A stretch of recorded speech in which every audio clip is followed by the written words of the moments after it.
Welcome to Philosophy 15. I'm Scott Aikin. And I'm Robert Talisse. We're the authors of Why We Argue and How We Should, now in second edition, and Pragmatism, Pluralism, and the Nature of Philosophy. We additionally are the authors of a book about to come out from Polity Press, Democracy in a Divided World. Right. Pretty much just finished. So, in all of the books that we've written, and not just the ones mentioned here, and even in our individual work, we're committed to a kind of MIllian principle, which is knowing the other side, or a condition for you knowing your own view is knowing the best arguments and the best representative views of views that you disagree with. And so we are going to have a series of episodes of Philosophy 15 where we talk about the best arguments we know of for views that we don't accept. Part of this is us in some ways testing ourselves as to see, well, look, we endorse the MIllian Maxim, but do we actually live up to it? Do we live by it? And today, Rob is going to talk to us about the best argument that he knows for utilitarianism. Right. So, utilitarianism is a interesting view in moral philosophy. It's a multifaceted view. There are all kinds of different varieties of utilitarianism, but it's got a funny feature, a funny standing, we might say, in that people who are anti-utilitarian or who are not utilitarians tend to be vehemently anti. They think it's, they think it's rotten. It's not merely just mistaken. They think it's rotten in a way that people who are not intuitionists. Nobody thinks intuitionism is, well, not many people think, not many are intuitionists, and those who are not intuitionists, not many of them think it's rotten. Yeah. But people who oppose utilitarianism tend to think that it's actually a deeply immoral view, although it remains a pretty popular view among philosophers who report having a moral theory, right? Now, I'll just say... And it's a view that's easy it's an easy view to think your way into, right? I mean, it seems really accessible, and it looks like it gives all sorts of clarity, that's right. So there's a lot of benefits to the view. That's right. So now, I don't know where you stand on utilitarianism. I think of myself as a non-utilitarian. However, utilitarianism, although it doesn't seem to me to be right, looks like it's the kind of philosophical view that is uncannily hard to refute. So I'm convinced it's not true, but I also worry about why I'm so committed to its falsity. Right? Okay. So here's what got me thinking about this again. I was reading something recently where, and by the way, utilitarianism is the kind of view that most philosophers who are anti-utilitarian have a one-sentence refutation of utilitarianism that fails. Are you going to hang an innocent man to stop the mob? This kind of stuff.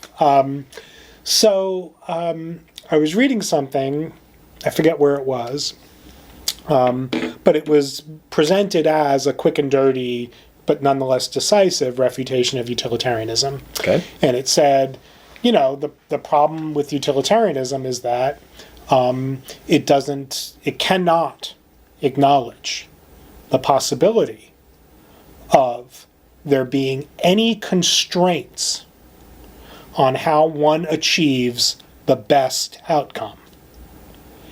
It cannot? It cannot recognize there being constraints on achieving the best outcome. Okay. Now, what got me, in a way, sort of riled about this was that the person who wrote this put the word best in scare quotes. Ha! Like, why are the scare quotes necessary? Yeah. Because... And this is what I think is, you could talk about all kinds of different varieties of utilitarianism, direct, indirect, act, rule, whatever, right? Virtue theoretic versions. You could talk about all the different varieties of utilitarianism. I think that what they share in common is the following consideration that I think is a pretty compelling argument in favor of utilitarianism in some variety or other, Okay. which is this. It's never impermissible to make everybody better.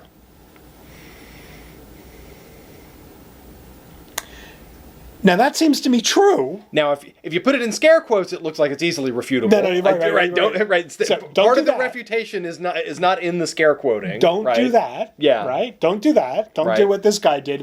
Like, why were the scare quotes required in that thing? Because, what supposed to they now be call suspicious what of they it. call better, not really what's better.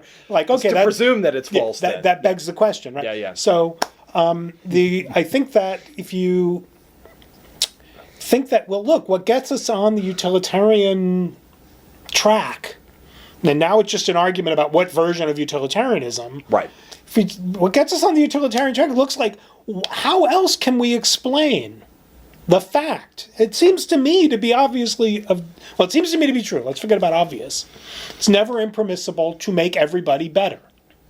So here would be the one, and it's related to the scare quote. So let's first make explicit what makes this an argument for utilitarianism as opposed to just an argument for charity. Say, for example, someone could say, look, here's one way that it would be that so what makes it uniquely an argument for utilitarianism as opposed to a sort of a broader set of generosities or something like that? What makes it uniquely utilitarian? Well, only because it looks as if non-utilitarian moral views Yes. will have a hard time, whereas utilitarianism doesn't have a hard time at explaining this. Okay. So right. So why should the making everybody better be sufficient for the permissibility of an action unless the making everybody better or the making things better the objective. is what it is Yeah. what it is for an action to be good. Okay, so premise one is that truism. Premise two is that utilitarianism uniquely is able to explain that, and premise three is that the criterion for a correct moral theory is the best explanation for a set of truisms or something like that. Well, I'm just trying to make clear how you get utilitarianism out of it from what looks to be a sort of, again, I agree that it looks like it's a truism is hard to deny. Is it, by truism, do you mean something other than just truth? What do you mean by calling it a truism? That is, I mean, truism sometimes means true, but because vacuous. Yeah, doesn't seem to be vacuous. No, it doesn't. It's not vacuous, but it looks like it's a truth that if you denied it, it looks like you would need to have a really, really significantly robust theory. That's what I mean. Like I would need to have like it looks to me like the truth of that is way disproportionate to the truth of most arguments that people would be able to give. That's what I mean by got it. Okay. So it looks like let's just how you get a utilitarian. So how you get an argument for utilitarianism out of this? Let's just say what looks like a normative truth. Yeah. Right. Okay.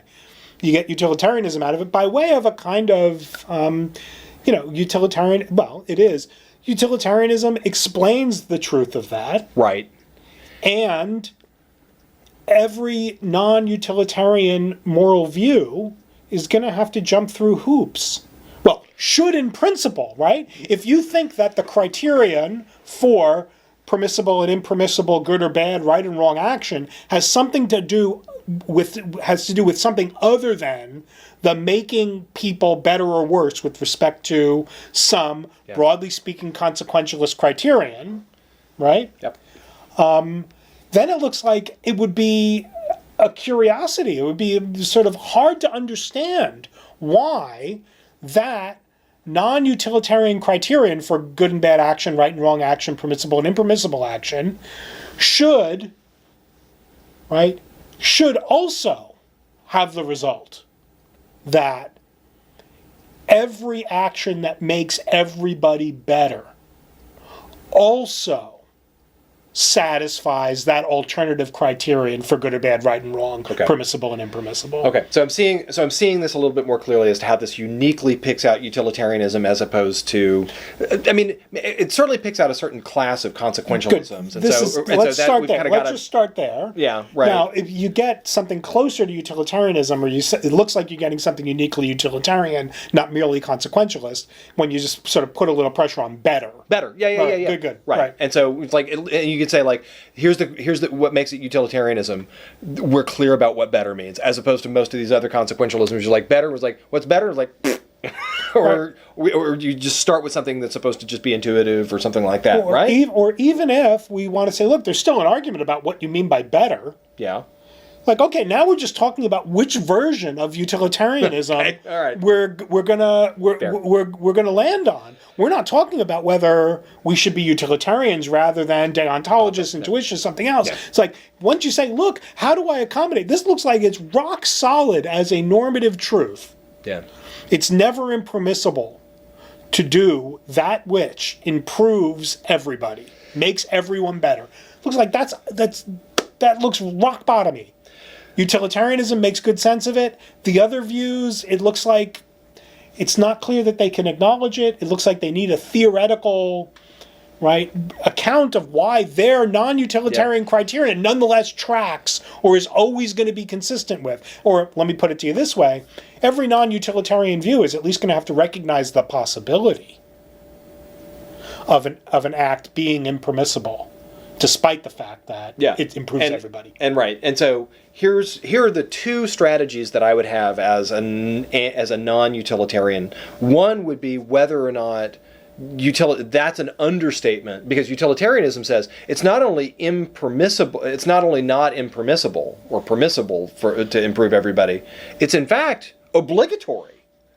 That's the you say like, look, utilitarianism explains what looks like it's a sort of an easy truth or a sort of an obvious truth by explaining by making it an entailment of a much more robust and more demanding and not obvious truth, right? And so like a regular response to utilitarianism is that looks right. The way that it explains is that it proves too much, and then the truism is a sort of an entailment of the much more controversial conclusion. And it's like, you explain it by saying something bonkers, and the bonkers thing entails the non-bonkers thing. And so it seems to me that like the rebutting pushback is, sure, it explains it, but it explains it by saying by proving too much and then getting the sort of acceptable consequence too much. Where it's an overdoing to be able to get the thing that's appropriate. So that's pushback one. Yeah, but couldn't the utilitarian just give what are you worried about with the demandingness other than that it denies the concept of supererogation? Well, okay, that's different from what I thought. Maybe I'm like that's different from I just changed the subject. Yeah, that doesn't denying the concept of supererogation doesn't look to me like a bonkers thing. It might just be false. The bonkers thought was that it looks like it's taking this, and now you're overloaded with this obligation to always make people better. Right. I take it that the utilitarian always gets this sort of chance to make this at least first pass response, and just say, look, if you're thinking of being crushed by your moral obligations, you're not thinking of a situation in which everybody's being made better. Right, you're being made worse. You're being made worse. So that's not what we're talking about. That's a fancy way of putting better in scare quotes. Yeah. Because one pushback is, well, look, you're just bad at math now, dude. Do some marginal utility calculus, and now you'll be able to understand what we're talking about by making everybody better. So that's right. So there's a kind of a pushback on this where it's like, you strawmanned our view. Why? Because you've got a weird conception as to what making everybody better would look like. Yeah. And again, let me just repeat it. That was the fancier version of the putting better in scare quotes thing. The utilitarian is calling something better. That's how I couched it to begin with. Yeah, right. It's calling something better that in fact is not better for you. Okay. Like, okay, but let's not play that game. Let's say, is there a case in which, in fact, I can do something that makes everybody better, but nonetheless am not permitted to do it? Yeah, it seems to me that if they don't if those folks don't think that they're being made better by that improvement, it looks like you're contravening something. And now again, I'm going to get all puffy about like, what about their individual liberties and things like that? Those look to me like arguments about what we mean by better. Not arguments. That's again another one. Yeah, Yeah, right. It's like, yeah, we're gonna. But that's the problem now. It's like now, like even if utilitarianism were true, this is again maybe one of the other. Even if utilitarianism true, we couldn't do it because we're too stupid to figure out what better means. Okay, now that's a different argument about whether utilitarianism is supposed to give you whether it's supposed to be act guiding rather than merely criterial. That's good. So it looks like this is just a criterion. It's just a theory of the good, man. Yeah. Anyway, that's what I think is the best argument in utilitarianism's favor. Oh, man. And I did bad at responding to it. Am I have to be a utilitarian now? Oh, jeez. Oh, no. Philosophy 15, folks. Farewell.